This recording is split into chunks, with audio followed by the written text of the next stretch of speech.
Sino po kaya ang gusto nating makita sa kabilang buhay?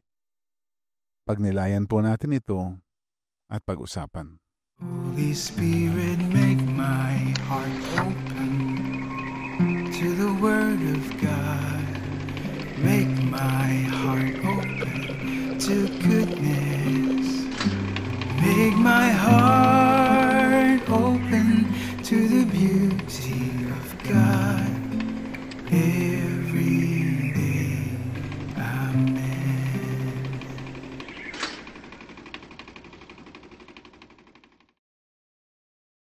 Brothers and sisters, ang ebanghelyo po ngayong araw na ito ay kapareho sa ebanghelyo tuwing araw ng mga kaluluwa or All Souls Day, celebrated every November 2.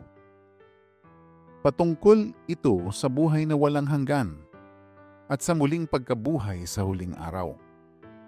Kagyat na sasabihin natin na tamang-tama po itong ebanghelyo ito sa mga namatayan. Silang mga naulila at yung hanggang ngayon ay nagsisipanangis. Ang ebanghelyo po kasi ngayon ay nagbibigay katiyakan na mayroong buhay matapos ang kamatayan o ang tinatawag nating kabilang buhay. Ngunit ang kapansin-pansin ay ang ebanghelyo ngayon ay ipinahahayag nitong Pasko ng Pagkabuhay o ng Easter season. Kaya't dapat po nating bigyan ng diin na ang pangako, pagtitiyak at salita ngayon ay galing sa isang namatay na ngunit muling nabuhay. Hindi lang po ito mensahe ng pakikiramay galing sa kapamilya o salita ng kaibigan na nakakagaan ng loob o pangako ng pagtulong ng kapatiran. Ang mensahe po ngayon ay galing mismo kay Kristo Jesus na muling nabuhay at ipinahahayag niya muli, sapagkat ako'y bumaba mula sa langit, hindi upang gawin ang kalooban ko, kundi ang kalooban na nagsugo sa akin. At ito ang kanyang kalooban. Huwag kong pabayaang mawala kahit isa sa mga ibinibigay niya sa akin, kundi muling buhayin sila sa huling araw. Brothers and sisters, hindi lang kabilang buhay pala ang ating pinag-uusapan, kundi buhay na walang hanggan. Dahil dito, ang ebanghelyo ngayon ay hindi lang para sa mga kapatid nating namatayan, kundi para sa lahat ng nananampalataya kay Jesus at patuloy na nakikibaka sa araw-araw na pamumuhay. Lalo na ang mga pamilya. Tulad ng mga pamilya sa unang pagbasa na inuusig at nakikibaka sa mga atake laban sa kanila, kung saan ang mga nanguusig ay pinapasok ang bahay-bahay at kinakaladkad ang mga sumasampalataya. Para po sa kanila ang ebanghelyo ngayong araw na ito. Si Pope Francis ay nagbahagi ng isang napakagandang larawan kung paano natin titingnan ang buhay na walang hanggan nang mapagtanto natin ang kahulugan ng araw-araw nating pakikibaka bilang mananampalataya. Aniya, hope draws us and gives meaning to our life. I do not see the afterlife, but hope is God's gift that draws us toward life, toward eternal joy. Hope is an anchor that we have from the other side, and we, grasping the rope, sustain ourselves. I know that my Redeemer lives, and I shall see him. And that rope which we must hold tightly is the anchor of hope, which is Christ. Para daw po tayong nakahawak sa tali habang tayo ay nasa buhay na ito. Pero yung tali ay hanggang doon sa kabilang buhay dahil nakaangkla ang taling ito at hawak-hawak ni Kristo Jesus.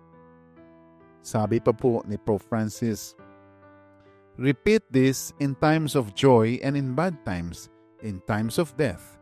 Let us say this, I know that my Redeemer lives, and I shall see Him.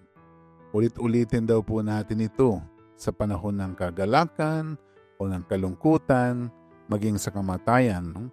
Ulit-ulitin natin na alam ko ang aking tagapagligtas ay buhay at makikita ko siya. I know that my Redeemer lives and I shall see Him. Siyang tunay, brothers and sisters, Nagsimula na ang buhay na walang hanggan dito pa lang sa ating buhay ngayon. Sa awa at grasya ng Diyos, ibinigay tayo ng Ama kay Jesus at si Jesus ay nagbibigay katiyakan na hindi niya tayo pababayaan. Wika nga po niya, lalapit sa akin ang lahat ng ibinibigay sa akin ng Ama.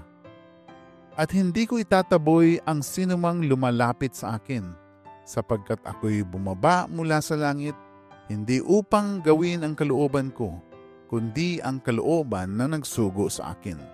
At ito ang kanyang kalooban, huwag kong pabayaang mawala kahit isa sa mga ibinibigay niya sa akin, kundi buhayin muli sila sa huling araw.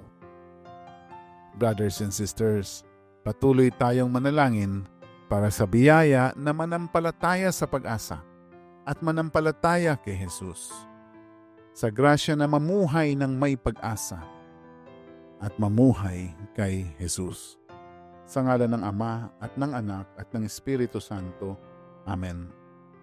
Amang makapangyarihan at mapagmahal, salamat at ibinigay mo kami kay Jesus at binigyan po ninyo kami ng grasya na makalapit sa Kanya.